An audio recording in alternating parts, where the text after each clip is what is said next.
teman-teman semua, perkenalkan kami dari kelompok 3 akan membawakan materi tentang pendekatan dalam apresiasi sastra.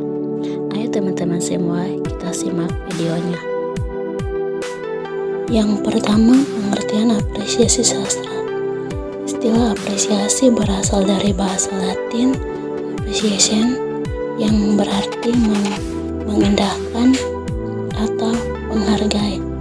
Secara terminologi, apresiasi sastra dapat diartikan sebagai penghargaan, penilaian, dan pengertian terhadap karya sastra, baik berupa prosa fiksi, drama, maupun puisi.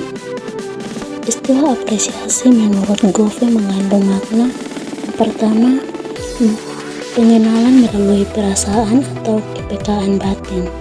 Yang kedua, pemahaman dan pengakuan terhadap nilai-nilai keindahan yang diungkapkan pengarang.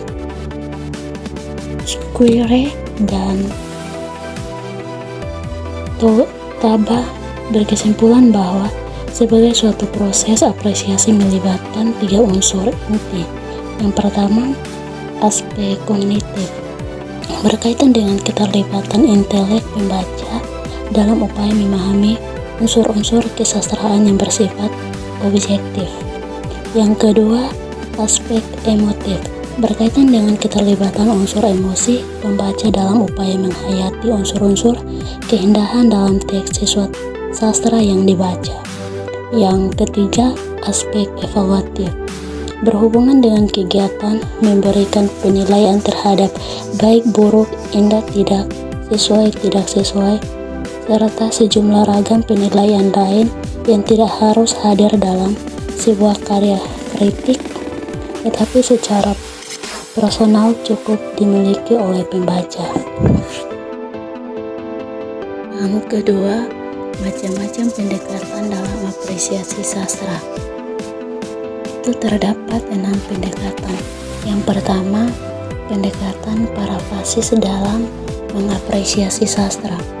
Pengertian pendekatan parafrasis adalah strategi pemahaman kandungan makna dalam suatu cerita sastra dengan jalan mengungkapkan kembali gagasan yang disampaikan pengarang dan menggunakan kata-kata maupun kalimat yang berbeda dengan kata-kata dan kalimat yang digunakan pengarangnya.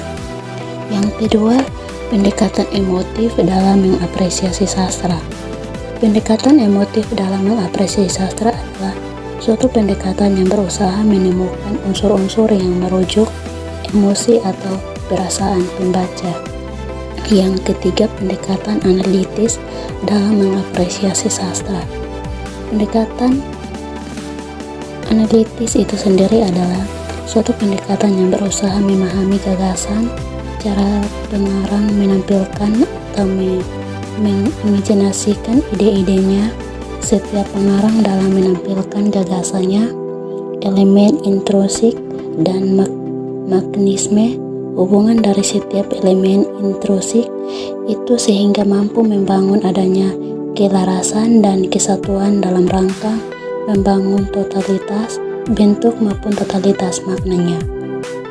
Yang keempat, pendekatan historis dalam mengapresiasi sastra. Pendekatan historis adalah suatu pendekatan yang menekankan pada pemahaman biografi pengarang, latar belakang peristiwa kesejahteraan yang melatari belakangi masa-masa terwujudnya cipta sastra yang dibaca, serta tentang perkembangan kehidupan penciptaan maupun kehidupan sastra itu sendiri pada umumnya dari zaman ke zaman. Yang kelima, pendekatan sosio-psikologis dalam mengapresiasi sastra.